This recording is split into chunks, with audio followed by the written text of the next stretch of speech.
عربوں کا ایک مشہور بت جو صفا و مروہ پہاڑیوں پر پوجا جاتا تھا۔ یہ وہ بت تھے جسے لوگوں نے اپنے ہاتھوں سے نہیں تراشے تھے، بلکہ یہ جیتے جاگتے حقیقی انسان تھے۔ انہوں نے خانہ کعبہ کے اندر ایسا کیا جرم کیا تھا جس کی وجہ سے اللہ نے انہیں ایسا خوفناک عذاب دیا جو آنے والوں کے لیے عبرت کی نشان بن گئی۔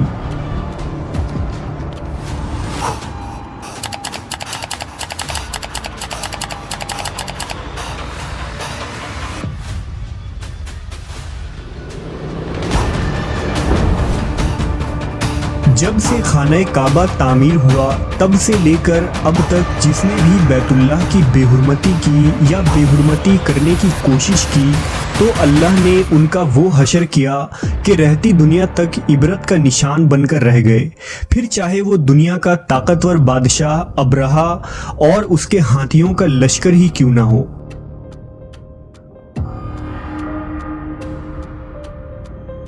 اس کے علاوہ تاریخ میں کئی ایسے واقعات ملتے ہیں کہ جنہوں نے کعبہ شریف کی بے حرمتی کی اور ان کو اللہ نے دردناک عذاب دے کر تباہ کر دیا۔ اس کی ایک مثال اساف و نائلہ ہے۔ اساف بن یالا اور نائلہ بنت زید دراصل قبیلہ بنی جرہم کے ایک مرد و زن تھے۔ نائلہ ایک خوبصورت اور حسین لڑکی تھی جو اپنے قبیلہ میں یمن کے کسی علاقے میں رہا کرتی تھی۔ یہ خوبصورت حسینہ قبیلہ بنی جرہم میں اپنے حسن کی نمائش کیا کرتی تھی۔ وہ فحش لباس پہن کر گھر سے نکلتی تھی اور قبیلہ کے نوجوان اس کے پیچھے پیچھے چلتے تھے۔ ہر کوئی اس سے تعلقات کا خواہش مند تھا۔ انہی لوگوں میں قبیلے کے سردار کا بیٹا بھی شامل تھا جس کا نام اساف بن یالا تھا۔ اساف اور نائلہ آپس میں محبت کر بیٹھے اور یہ محبت بہت ہی جلد خباثت میں بدل گئی۔ انہوں نے آپس میں ناجائز تعلقات قائم کر لیے اور جب کبھی موقع ملتا تو دونوں زنا میں مشغول ہو جاتے۔ اس طرح یہ سلسلہ یوں ہی چلتا رہا۔ جب ان کے گھر والوں کو اس کا علم ہوا تو وہ ان کے خلاف ہو گئے، جس وجہ سے ان کے ملنے پر پابندی لگا دی گئی۔ ایک دفعہ کا واقعہ ہے کہ بنی جرہم کا ایک قافلہ حج کرنے کے لیے مکہ کے لیے روانہ ہوا تو یہ دونوں بھی اس قافلے کے ساتھ حج کے لیے چل دیے۔ قافلہ مکہ پہنچا اور یہ حج کے ایام تھے۔ انہی دنوں کا واقعہ ہے کہ ایک روز کعبہ میں لوگوں کی تعداد بہت ہی کم تھی اور آس پاس کوئی بھی موجود نہ تھا، لہذا شیطان نے ان کے دلوں میں وسوسہ ڈالنا شروع کر دیا۔ وہ دونوں خانہ کعبہ میں داخل ہو گئے اور اس تنہائی کے عالم میں زنا کرنے لگے۔ ان کے اس خباثت اور کعبہ کی بے حرمتی پر زمین اور آسمان کانپ اٹھا۔ سمندر کی موجیں جوش مارنے لگی اور اللہ کی طرف سے عذاب نازل ہو گیا۔ ہوا یوں کہ جب وہ خانہ کعبہ کے اندر بدفعلی کر رہے تھے تو اسی وقت ان کی روحیں قبض کر لی گئی اور ان کے گوشت پوشت کے جسم پتھر کے بنتے چلے گئے۔ یہ لمحہ انتہائی خوفناک اور عجیب و غریب تھا۔ دو زندہ انسان عذاب الہی کے تحت اب پتھر کے بن چکے تھے۔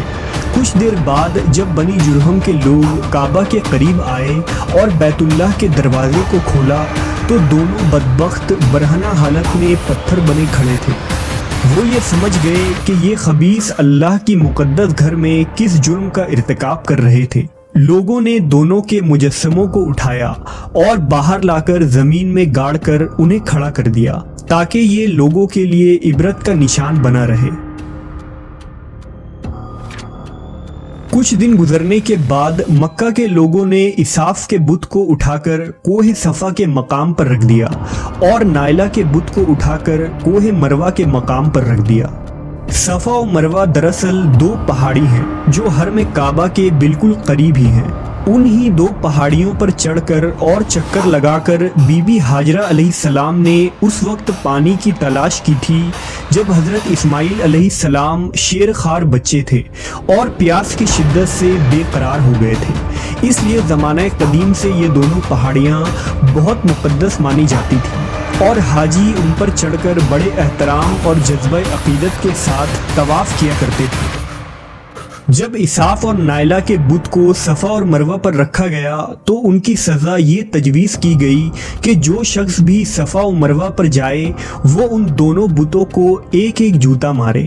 1-2 نسلوں تک تو یہ عمل جاری رہا، پھر لوگوں نے انہیں جوتوں کے بجائے تھپڑ مارنا شروع کر دیے، اور کچھ نسلوں بعد لوگ انہیں صرف ہاتھ لگایا کرتے تھے۔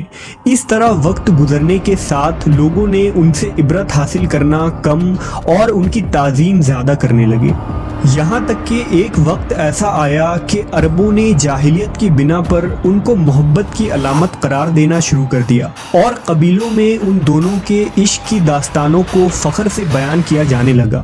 آہستہ آہستہ یہ محبت کے دیوی اور دیوتا قرار پائے۔ 5ویں صدی تک اساف اور نائلہ کے اس بت کو عربوں کے بڑے بتوں میں شمار کیا جاتا تھا، جن کے آگے لوگ سجدہ کیا کرتے تھے اور قربانی بھی چڑھاتے تھے۔ حضرت زید بن حارث رضی اللہ تعالیٰ عنہ بیان کرتے ہیں کہ زمانہ جاہلیت میں جب مشرکین مکہ بیت اللہ کا طواف کرتے تھے تو اساف و نائلہ کے اس بت کو چھوتے تھے۔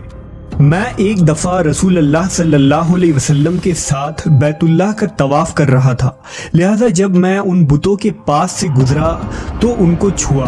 اس پر آپ صلی اللہ علیہ وسلم نے مجھ کو ان بتوں کو چھونے سے منع کیا۔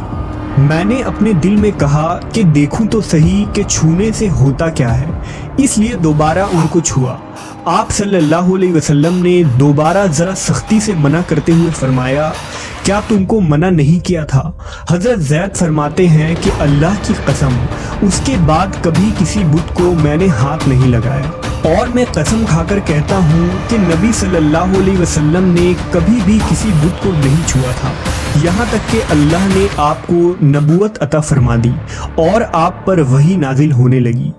ایک دن رشد و ہدایت کا ایک سورج طلوع ہوا جس سے یہ پورا خطہ جگمگا اٹھا۔ حضور پاک صلی اللہ علیہ وسلم نبوت کے عہدے پر فائز ہوئے۔ آپ صلی اللہ علیہ وسلم نے دعوت و تبلیغ کا کام شروع کیا۔ 10 ہجری میں جب اللہ نے عرب میں دین اسلام کو غالب کیا اور محمد صلی اللہ علیہ وسلم نے مکہ فتح کیا تو آپ فتح کے بعد حرم شریف میں داخل ہوئے، اور آپ نے اپنے بھائی حضرت علی کے ساتھ مل کر تمام چھوٹے بڑے بتوں کو توڑ ڈالا۔ آپ بت توڑتے جاتے اور یہ فرماتے جاتے کہ حق آ گیا اور باطل مٹ گیا، بے شک باطل نے مٹ جانا ہی تھا، یہاں تک کہ خانہ کعبہ تمام بتوں سے پاک ہو گیا۔ پھر آپ صفا اور مروہ پر تشریف لے گئے اور اساف و نائلہ کے اس بت کو اپنے مقدس ہاتھوں سے توڑ ڈالے۔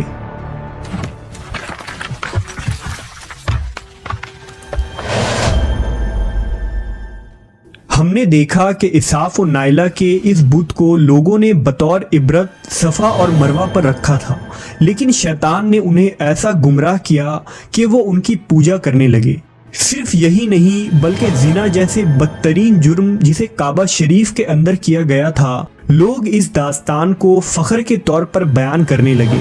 ہونا تو یہ چاہیے تھا کہ ان کے اس بدفعلی پر لعنت کی جاتی، لیکن عربوں نے اس گناہ کو داستان عشق بنا دیا اور اساف و نائلہ کو ایک رول ماڈل کے طور پر پیش کرنے لگے۔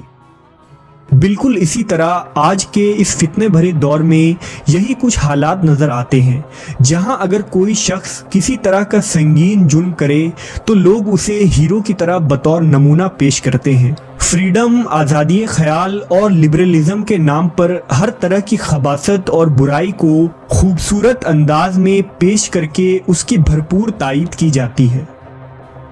اللہ رب العزت سے دعا ہے کہ اللہ ہمیں ہر قسم کی برائیوں اور فتنوں سے محفوظ رکھے اور شیطان لعین کے وسوسوں اور چالوں سے حفاظت فرمائے۔